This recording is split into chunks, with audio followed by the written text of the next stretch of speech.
So this is the second part of me talking about Yuri Bekinic and why he got to skate when Proctor had to take the fall.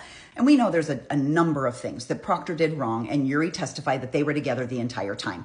So Yuri did them wrong as well. We know that. We know this was a complete botched investigation. We know that that other trail that I spoke about in my last video, there was an option to go this way and they chose to go this way.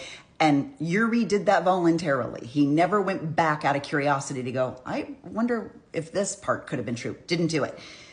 But what's worse is that Yuri was the supervisor. And there was a number of times where, as a supervisor, you should step up and rein your guy in, and he didn't. First, let's talk about reporting. Now, I've never been a police officer, but I feel like when you go to an incident, like if I were called to, say, a traffic accident, I get statements from everybody. I go, okay, great. Here's who's at fault, blah, blah, blah. I can't imagine I would wait 300 days to sit down and write the report.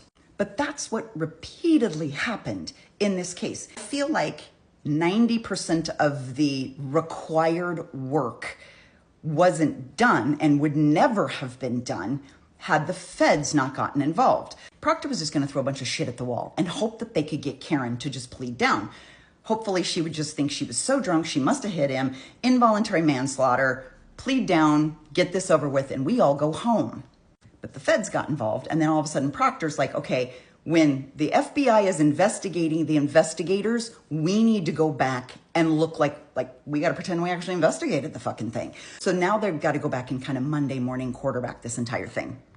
So all total, there was 39 reports that got submitted well after the incident it was being reported on. So again, like I said, car accident, why would I wait a year and a half to turn in my paperwork on that? But that's the kind of shit they did. There were 20 reports that took them over 100 days to submit. 11 reports took more than 300 days. 3 reports took more than 400 days. There were 4 reports, 500 days. And there's one, the humdinger of them all. One report took them 581 days to complete and submit into the file. What details do you remember after 581 days? What holes could you have found? Like if you went to write that report on day 2, as you're writing it, you'd be like, oh my gosh, I didn't ask this witness that question, or wait a minute, this time frame doesn't make sense. And you could have immediately gone back and corrected everything, gone back to that witness and said, I have more questions. But when you wait 581 fucking days, there's no solving it at that point. There's no. How about the interviews? Well, when you're investigating a murder, and do I have to say, the murder of a police officer. This should be such a top priority. This should be so perfect and precise. They go and they interview, day 1, they go and they interview Jen McCabe, Brian Albert, Matt McCabe. They talk to Carrie Roberts. So they talk to kind of those people. And then I'm sure it's Jen McCabe who goes, well, you know who else you should talk to? I think the grand total is 13 different people that came and went from 34 Fairview that night. And there was even more people than that at Waterfall. They didn't talk to any of them, at least not in the beginning. They were told, go talk to Ryan Nagel, because Ryan Nagel showed up. He'll witness that Karen's car was in the road. Now, Ryan Nagel wasn't the driver of that truck. There were 2 other people in that truck. But we don't want you to talk to them because they aren't friendlies. They don't know us. They're not going to follow our story. We run the risk of them telling you something different. So go to Ryan Nagel. Now, what's interesting is they don't talk to Julie Nagel. Julie Nagel walked out of the house, walked down the driveway, spoke with her brother at the truck right at the same time that Karen was in the street allegedly killing John. Julie Nagel comes back in the house, doesn't see a thing. But they don't talk to Julie Nagel because you know why? Because yes, Julie Nagel could have come out and said, this is about the time frame that I was out there. But then she has to say, and then I went back in the house. And the question becomes, great, so what happened in the house after you went back in? Then the questioning comes back into the house. And they're trying to avoid that. Don't talk to Julie Nagel. The only other person that they interviewed early on was Kate McLaughlin, the female EMT, who gave the exact same story that Jen McCabe made. Now, by the way, they didn't go search for Kate.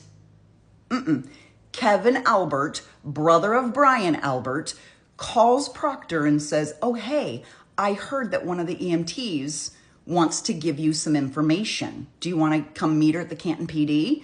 So he arranged for Kate McLaughlin to come in and meet with Proctor and give her statement, which happened to very much coincide with Jen McCabe's. They only interviewed the people that they knew would stick to the story. And you heard this, right? They didn't talk to Julie Nagel or Sarah Levinson for 8 months. That's how long it took. And by the way, the feds were already involved. So this is now Proctor going back and going, fuck, I got to put some witness interviews in the file because I never talked to these people. Ricky and Heather, the two other people in the vehicle, took 16 months and 19 months to talk to them. Brian Jr., Caitlin, family members. Brian, they were both supposed to stay the night at the home. Both supposed to stay the night at the home, didn't for some reason. Caitlin, 16 months, Brian Jr., 18 months. Lucky the snowplow driver, it took 19 months, and that was only because somebody else publicly spoke with him and it was all over the press. Tristan, who is Caitlin Albert's boyfriend, who was summoned back to the home to pick her up because she was supposed to stay the night. He came back to pick her up. They didn't talk to him for 2 full years. It was 1 week before this damn thing went to trial that they finally talked to Tristan. In any job, you know that you come up for like annual performance reviews or quarterly touch base reviews or whatever. Yuri Buchanan, as his supervisor, is giving Michael Proctor really good scores. Michael Proctor, A+++. He's my star student. He brings me an apple every day. One of two things is happening here. Either Yuri is such a bad officer that he actually thinks Michael Proctor's a good officer. He's so bad at police work that he actually thinks this work that Michael Proctor does is good. Or he's too much of a fucking chicken shit to tell Michael Proctor he sucks at his job. Let's talk about the text. If I was on a group text with anybody that was my subordinate, right? If I'm on with a couple of my subordinates and maybe my boss or whatever, and anybody that reported to me put those words into a group text, I wouldn't respond with this. I wouldn't respond at all to the group text. I would go and text that person privately.